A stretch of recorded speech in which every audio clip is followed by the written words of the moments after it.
கிறிஸ்துவுக்குள் மிகவும் பிரியமான தேவ பிள்ளைகளே, ஆசீர்வாதமான குடும்பம். இந்த நிகழ்ச்சியின் மூலம் உங்களை சந்திப்பதில் என் இருதயம் கர்த்தருக்குள் மிகுந்த மகிழ்ச்சி அடைகிறது. உங்கள் எல்லாரையும் இயேசு கிறிஸ்துவின் இன்ப இனி நாமத்தினாலும் கிராஸ் டிவி ஊழியங்கள் சார்பாக என் அன்பின் வாழ்த்துக்கள். இன்றைக்கும் கேரளாவை சார்ந்த முத்துசாமி என்கிற அன்பு சகோதரர் அவருடைய குடும்பத்திற்காக மிகுந்த கரிசனையோடு கூட செபிக்கப்படுகிறோம். அவங்க கேட்டுக்கொண்ட 2 காரியம்: கேரளாவில் இருக்கிற வீடு நல்ல விலைக்கு விற்கப்பட வேண்டும், எங்களுடைய சொந்த ஊரில் நல்ல வீடு ஒன்று கட்ட வேண்டும். ஆண்டவர் உதவி செய்வார், நல்ல விலைக்கு விற்க உதவி செய்வார், வீடை கட்டி கொடுப்பார். தாவீதுக்கு வீடை கட்டி கொடுப்பேன் என்று சொன்னார், சொன்னபடியே செய்தார். அன்பு முத்துசாமி அவர்களுக்கு கர்த்தர் செய்வார். என்னை இந்த ஜெபிக்கலாமா? உங்கள் வாழ்க்கையிலும் ஒருவேளை விற்க வேண்டிய காரியங்கள், வாங்க வேண்டிய காரியங்கள், விற்க வேண்டிய காரியங்கள், செய்ய வேண்டிய காரியங்கள் எதுவாக இருந்தாலும் நல்லபடியாக நடக்கும். ஜெபிக்கலாம். தகப்பான கேரளாவை சார்ந்த முத்துசாமி என்கிற அன்பு சகோதரருக்காக மிகுந்த கரிசனையோடு கூட ஜெபிக்கிறேன். தேவரீர் ஒரு விசை மனம் இறங்கி நன்மையான காரியத்தை செய்தருளும். நீர் அப்படி செய்கிறதற்காக கோடி கோடி ஸ்தோத்திரம். நல்ல விலைக்கு ஆண்டவரே அந்த வீடு விற்கப்பட வேண்டும். அந்த பணம் விரயமாகாமல் சொந்த ஊரில் நல்ல ஒரு ஆசீர்வாதமான வீடை நீர் கட்டி கொடு. நீர் அப்படி செய்கிறதற்காக நன்றி நன்றி. நீங்கள் பேசுங்க, நாங்கள் கேட்கிறோம். இயேசு கிறிஸ்துவின் நாமத்தில் ஜெபிக்கிறோம் ஜீவனில் பிதாவே, ஆமென். பிரியமான தெய்வ பிள்ளைகளே, ஆசீர்வாதமான குடும்பம். இந்த நிகழ்ச்சிக்காக ஆண்டவருடைய பாதத்தில் காத்திருந்த பொழுது கர்த்தர் சொன்ன கர்த்தருடைய வார்த்தை: சாத்தான் உன்னை ஒன்றும் செய்ய முடியாது. பிளைண்டாய் நம்பிருங்க, அப்படியே நம்பிடுங்க. லூக்கா 10:19 ஆண்டவர் அவருடைய பிள்ளைகள் அத்தனை பேருக்கும், சீசர்களுக்கு மாத்திரமல்ல, தேவனை ஏற்றுக்கொண்ட அத்தனை பேருக்கும் கர்த்தர் சொன்ன கர்த்தருடைய வார்த்தை: சர்ப்பங்களையும் தேள்களையும் மிதிக்க, சத்துருடைய சகல வல்லமைகளை மேற்கொள்ள அதிகாரத்தை நான் உங்களுக்கு கொடுத்திருக்கிறேன். அவை சத்துரு, பிசாசு, சாத்தான் உன்னை சேதப்படுத்த முடியாது, உன் குடும்பத்தை சேதப்படுத்த முடியாது, உங்களுடைய தொழிலை சேதப்படுத்த முடியாது, வேலையில் சேதத்தை கொண்டு வர முடியாது, குடும்பத்தை சேதப்படுத்த முடியாது, எந்த நன்மையையும் சேதப்படுத்த முடியாது. அப்படி பிசாசு திட்டம் போட்டிருந்தால் அந்த திட்டங்களை எல்லாம் கர்த்தர் அழித்து போடுவார். மனுஷங்களும் ஒன்றும் பண்ண முடியாது. புரிந்து கொள்ளுங்க, நல்ல கவனிங்க.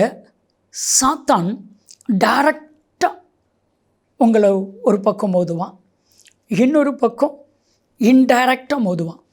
யோபுனுடைய வாழ்க்கையில் ஆண்டவர் சொன்னால் அவன் ஜீவனை எடுக்கிறதுக்கும் உனக்கு அதிகாரம் இல்லை, மற்ற என்னன்னாலும் பண்ணிக்கும். இவன் டைரக்டாக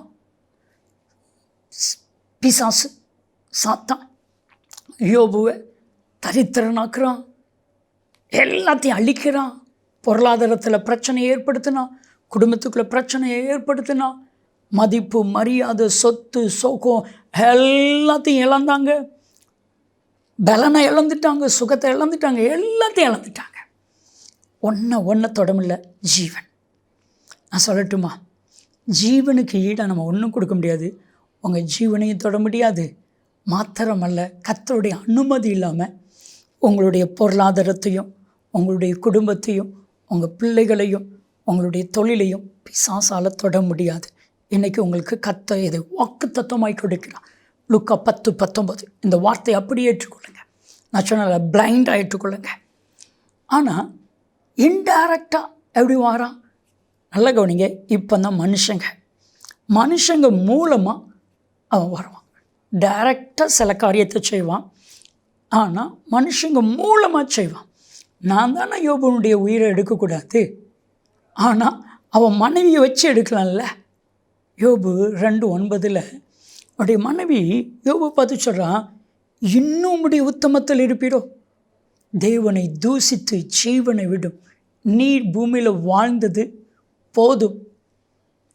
யோபு அழகாக ஒரு பதில் சொல்கிறான், பைத்தியக்காரி மாதிரி நீ பேசுகிற, இன்னும் ஆண்டவருடைய தேவனுடைய அன்பை நீ அறியலையே, நன்மையை பெற்றன்னா தீமையை பெறக்கூடாதா?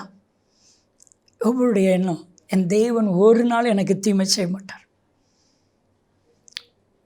இந்த உலகத்திலேயே கொடூரமாய் சோதிக்கப்பட்டதுன்னா யோபு.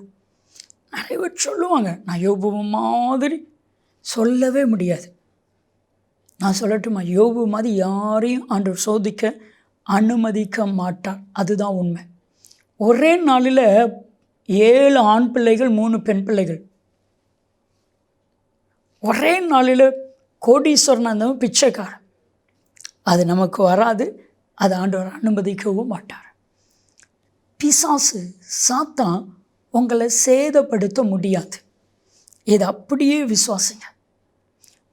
மனுஷங்க பிசாசு உங்களை சேதப்படுத்துறதுக்கு பல திட்டம் போடலாம், பல திட்டங்களை செய்யலாம். பாலாக் என்கிற மனிதன் பிள்ளையாம் என்கிற ஒரு உன்னதமான தீர்க்கதரிசியை அழைச்சி இஸ்ரவேல் ஜனங்களை நாசம் பண்ண, இஸ்ரவேல் ஜனங்களை அழிக்க, இஸ்ரவேல் ஜனங்களை சேதப்படுத்த பணம் வெள்ளி எல்லாத்தையும் கொடுத்து கூட்டிகிட்டு வாரான். ஆனால் அந்த பிள்ளையாம் சொன்ன வார்த்தை என்ன தெரியுமா?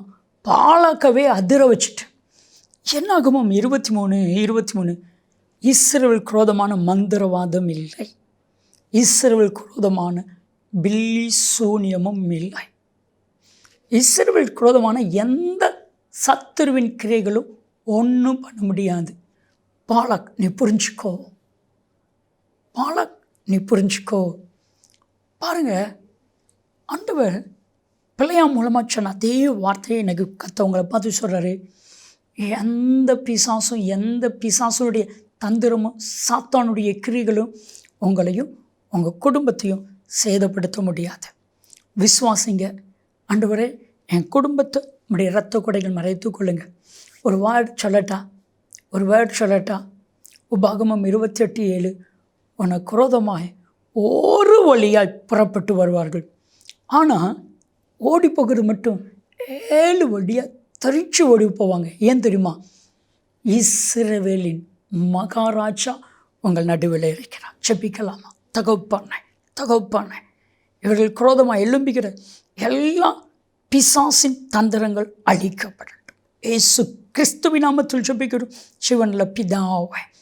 ஆமென். நன்மையும் கிருபையும் ஆசீர்வாதங்களும் நிச்சயமாக உங்களை தொடரும். ஆமென்.